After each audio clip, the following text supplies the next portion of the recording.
안녕하세요. 저는 춘천 한마음교회 최선혜입니다. 저는 방황하던 청소년 시절 예수님의 사랑을 알고 그 사랑에 푹 빠져 살았어요. 그래서 많은 사람들에게 복음을 전하는 데 올인했지만 실패와 좌절을 맛보아야만 했는데요. 이제는 하나님의 승부수인 부활로 마음껏 복음을 전하고 열매 맺는 삶을 누리게 된 제 간증을 나누려고 합니다. 우리 아버지께서는 제가 10살 때 집을 나가셨어요. 집을 나가시기 전에도 생활비를 주지 못하셔서 엄마는 생활 전선에 뛰어드셨어요. 늘 생활에 치여 살던 엄마는 저를 낳으신 지 한 달도 안 되어서 일을 나가셔야 했고요. 너무 힘들고 지쳐서 한 번도 저를 안고 젖을 먹여본 적이 없다고 하셨어요. 제 위로는 오빠가 한 명 있는데요. 엄마가 안 계시다 보니까 집안일을 항상 여자인 제가 해야 했어요. 이것도 억울한데 크면서 오빠한테 자주 맞기까지 했어요. 맞는 게 싫어서 미친 척도 해보고 싹싹 빌기도 해보고 악을 쓰며 대들기도 해보았지만 피할 수 없었고 제 마음속에 상처와 아픔은 커져만 갔습니다. 초등학교 시절 유난히 어두웠던 저는 줄곧 왕따였는데요. 그러다가 서울로 전학을 왔어요. 시간은 많은데 돈은 없고 공부도 싫었던 터라 비슷한 처지에 있는 친구들과 어울리기 시작했어요. 그리고 중학교에 올라와서 친구들과 함께 몰려다니며 양아치로 불렸어요. 문구점에서 상습적인 절도를 일삼았고요. 조금 자신감을 얻자 서울을 돌아다니며 갖고 싶은 옷과 액세서리까지 훔쳤어요. 인터넷 채팅으로 남학생들을 만나서 노래방에서 밤늦게까지 노는 건 일상이었는데요. 하루는 노래방에서 몰래 술을 먹는데 경찰이 들이닥친 거예요. 우리 때문에 노래방은 영업정지를 받게 되었고 저희는 조서를 작성해야 했어요. 또 제가 주유소에서 아르바이트를 했었는데요.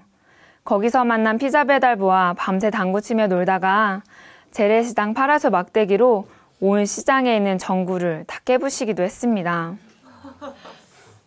이렇게 정신없이 3년을 놀다가 공부는 무슨 돈이나 벌자 이런 생각으로 상업고등학교를 지원하게 되었는데요. 중학교 졸업날도 친구들과 함께 곱창집에서 소주를 한 잔 딱 하고 집에 갔는데 엄마한테 딱 걸린 거예요. 우리 엄마는 어렸을 때부터 교회를 다니셨고 저는 모태신앙이었는데요. 당시 엄마는 교회도 나가지 않고 점점 삐뚤어지는 저를 보시면서 이대로는 안 되겠다 싶으셨는지 청소년 선교단체에서 여는 수련회에 보내셨어요. 그렇게 억지로 간 수련회에서 예수님을 믿게 될 줄은 꿈에도 몰랐어요. 날 버리고 가버린 아빠, 무관심한 엄마, 심하게 때리는 오빠. 이런 가정환경 속에서 사랑받지 못하고 살았던 저는 살 가치가 없는 사람이라고 생각해왔어요. 그런데 나 같은 자를 사랑하셔서 예수님이 십자가에서 죽어주셨다는 것을 안 순간 저는 그 사랑에 푹 빠져버렸어요. 예수님이 나를 죽도록 사랑하셨다는 것을 알게 된 후 저는 달라졌어요. 매일 가던 노래방이 싫어지고 친구들과 만나도 재미가 없더라고요. 매일 예수님 생각을 하고 교회 중심의 삶을 살기 시작했는데요. 그 누구에게도 사랑받지 못한 나를 죽을 만큼 사랑해주신 예수님만 생각하면 기쁨이 샘솟고 힘이 났어요. 웃을 줄 모르던 제 얼굴에는 웃음이 돌기 시작했고 마지못해 살던 제가 공부도 열심히 하며 즐겁게 살게 되었어요. 그리고 대기업에 입사하게 되었습니다. 회사를 다닐 때 한 선교사님께서 여시는 세미나에 갔었는데요. 선교사님께서는 이런 질문을 던지시는 거예요. 이 세상에 무엇을 남기고 갈 것입니까? 이 질문을 가지고 하나님 앞에 진지하게 기도했어요. 기도하던 중에 친구들이 생각나더라고요. 저는 예수님의 사랑 때문에 기쁘게 사는데 그 친구들은 여전히 방황하며 술집으로 원조교제로 자신의 삶을 포기해버린 것 같아 가슴이 아팠어요. 이 친구들이 예수님의 사랑을 알아야 할 텐데 이런 생각이 들면서 이 세상에 어떤 것을 남기고 갈 것이냐는 질문에 나처럼 사랑받지 못해 방황하는 청소년들을 만나 예수님의 사랑을 전하고 싶다는 꿈을 갖게 되었어요. 청소년들을 만날 수 있는 가장 좋은 직업이 뭘까 고민하는데 선생님이 떠오르더라고요. 선생님이 되려면 대학에서 받은 자격증이 필요해서 다니던 회사를 그만두었고 1년을 열심히 준비해서 서울의 모 대학교에 입학하게 되었습니다. 그렇게 부푼 꿈을 안고 입학한 대학. 저는 이 대학 생활을 청소년들과의 만남을 준비하는 시간으로 보내고 싶었어요. 그래서 학업도 열심히 하면서 이때부터 본격적으로 복음을 전하기 시작했는데요. 그런데 이상하게 전하면 전할수록 점점 큰 벽이 생기는 거예요. 아무리 예수님의 사랑을 눈물을 흘리며 전해도 아무도 믿지 않더라고요. 후배들과 밥을 먹다가도 예수님을 안 믿는다고 하면 골방으로 끌고 가서 복음을 전했고요. 심지어는 저를 좋아하는 남자가 생기면 이때다 싶어서 계속 복음을 전하기도 했어요. 그런데 얼마 못 가 부담스러워하면서 도망가더라고요. 동기 한 명은 제가 너무 열정적으로 복음을 전하니까 미안해서 예수님을 믿겠다고 빈말을 던지기도 했어요. 이뿐 아니라 제가 알고 있는 사람들에게 예수님을 전했지만 결과는 백전백패였어요. 정말 복음의 능력이 있을까? 이런 생각이 들었어요. 복음을 전하는 것에 점점 자신감이 사라지니까 어느 순간 애걸복걸하는 영업사원이 된 것 같았어요. 언제부턴가 예수님 얘기를 하기보다는 교회 한번 와봐 이렇게 바뀌게 되었는데요. 이 말이 사람들에게 더 먹히더라고요. 이제 졸업을 하면 청소년들을 만나야 할 텐데 정말 막막한 거예요. 그러다가 제가 졸업한 상업고등학교로 교생 실습을 나가게 되었는데요.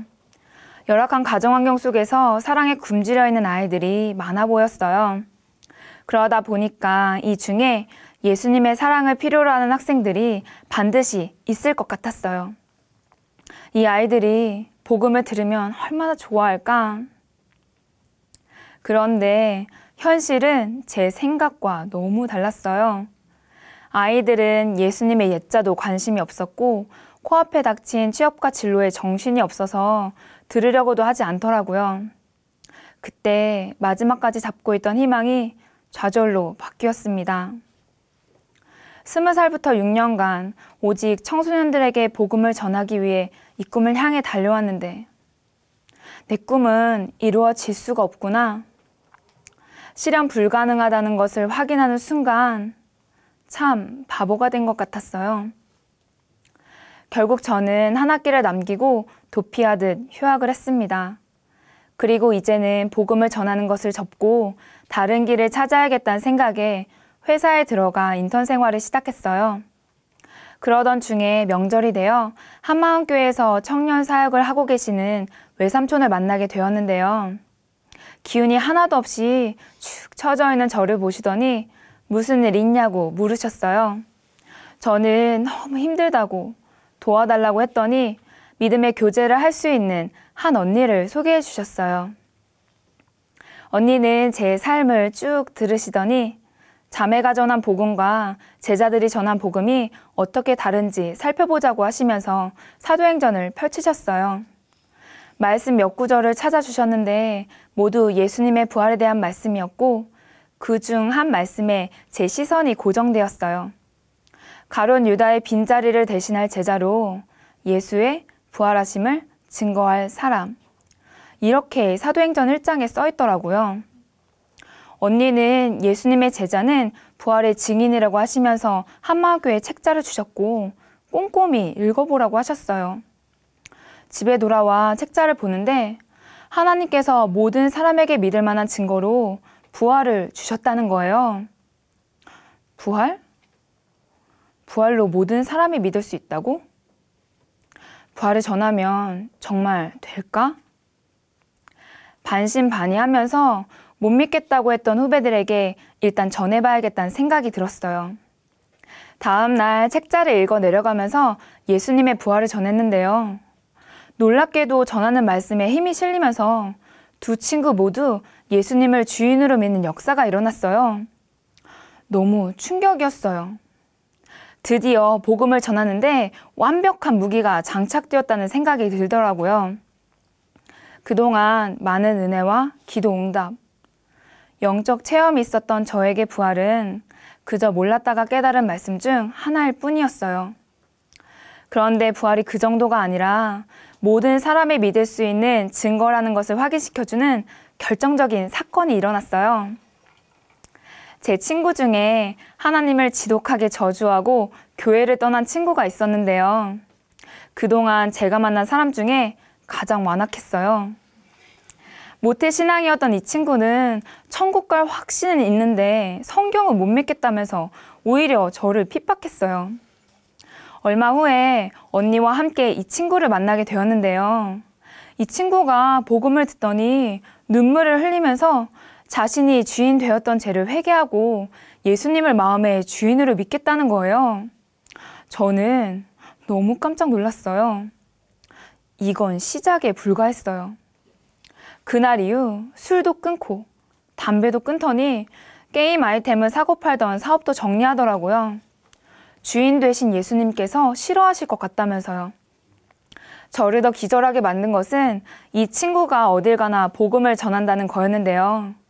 친한 술 친구들에게 미쳤다는 소리를 들으면서도 부활하신 예수님이 주인이라고 담대하게 전했어요.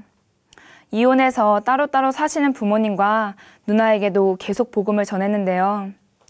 그때 친구의 어머니는 심각한 공황장애셨고 누나는 대인기피증으로 힘들어하고 있었는데 두 분 다 예수님을 주인으로 믿고 정상적인 삶을 살게 되었어요. 어떻게 사람이 이렇게 변할 수 있는지. 심지어 가족들까지 살리는 복음의 생명력 앞에 입이 다물어지지 않았어요.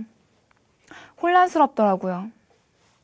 나는 말씀도 많이 알고 체험도 많이 했고 복음을 전하는 것에 올인했어도 단 한 명도 변화되는 것을 보지 못했는데 이 친구는 아는 말씀도 별로 없고 단지 예수님이 부활하셨다는 사실 그 하나로 많은 사람들이 변화되는 것을 보게 되니까 정말 충격이었어요. 아, 부활은 전도를 위한 무기 정도가 아니라 그 이상이구나. 복음의 능력이 얼마나 놀라운지 제 두 눈으로 똑똑히 보게 되니 높기만 했던 마음이 낮아지면서 하나님께서 말씀하시는 부활에 대해 진지하게 고민하게 되었습니다. 간절한 마음으로 사도행전을 보는데 제자들이 십자가에 죽은 예수님을 전하는 것이 아니라 다시 살아나신 예수님을 전하더라고요. 기도하던 중에 2000년 전으로 돌아가게 되었어요. 당시 골고다 언덕에서 처참하게 십자가에 달려 죽은 예수를 믿으라고 한다면 정말 믿을 수가 없겠더라고요. 그런데 제자들은 너희가 십자가에 죽인 예수가 성경의 예언대로 다시 살아나셨다. 지금 살아계신 그분이 우리의 주와 그리스도시다. 이렇게 전하는 거예요. 부활의 몸으로 제자들에게 나타나 보이시며 자신에 대한 구약의 예언을 풀어주실 때 그들의 눈이 열린 것처럼 제 눈이 확 열려버렸어요. 예수님이 정말 부활하셨구나. 부활하셔서 지금 살아계신 하나님이시고 내 주인이시구나. 아, 그래서 하나님께서 부활의 표적밖에는 없다고 하셨구나. 제자들도 부활을 본 후에야 예수님을 하나님으로 믿은 거구나.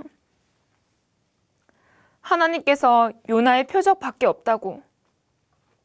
모든 사람이 믿을 만한 증거는 이것뿐이라고 하시면 아, 이것밖에 없구나 하고 딱 굴복해야 하는데 내 체험, 내 경험, 내 은혜가 너무 크다 보니까 전 요나의 표적 아니어도 믿을 수 있어요.